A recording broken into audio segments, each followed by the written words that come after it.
Last thing, the most important piece is we're going to take the North and never give it back. Subscribe. Take that. Take that. Welcome to 3 Point Stance Pod, where we don't claim to be experts. We just give our takes. Take it or leave it. We'll be fine either way. Let's go.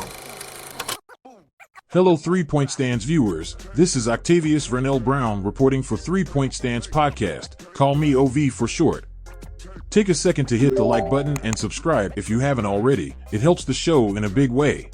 You are tuned into Bear Bites, our version of a Bears News happy hour with fresh appetizers to whet your Bears News appetite. You ready? Let's go. Day 2 of training camp is complete and we have updates for you. But first, let's start off the show with footage of Eddie Jackson running at camp.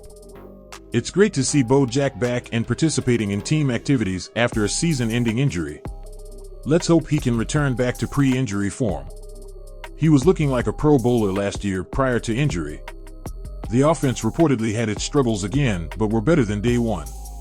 That's what you're looking for in these practice sessions, getting better and gaining chemistry. It should be noted that Darnell Mooney and Chase Claypool are not participating and won't be back until likely training camp.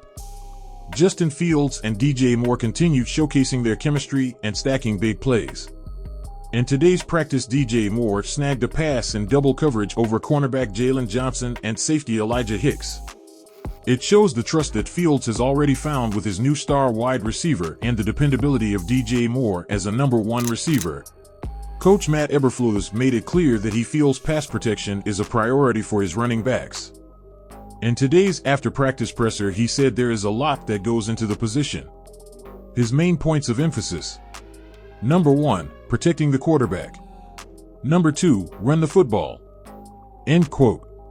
Khalil Herbert hasn't been very good in pass pro his first 2 seasons, and many feel 4th-round pick Rashawn Johnson is the closest to a 3-down back on the roster.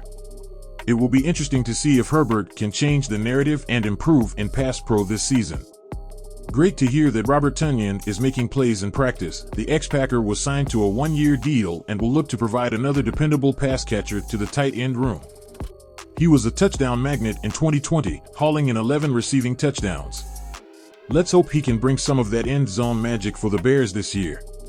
DeMarcus Walker has had enough hearing about last year's Bears defense. The newly signed defensive lineman had this to say during his presser. This is the 2023 Chicago Bears. We got a whole new identity, whole new offense, and new defense. We as fans are hopeful we don't have to witness a defense like the 2022 Chicago Bears defense ever again. We back this message. That will do it for today's episode of Chicago Bear Bites. Till next time. Thank you for taking the time to tune into Bear Bites with 3 Point Stance Podcast. Like, comment, subscribe, and turn on notifications to be notified when new content drops. Don't forget to follow Vil and the podcast on Twitter at 3 Point Stance Pod. And as we always say here at 3 Point Stance Podcast, stand for what you believe in. What you believe in. Written by Jonathan Vil Baskerville, creator and host of 3 Point Stance Podcast.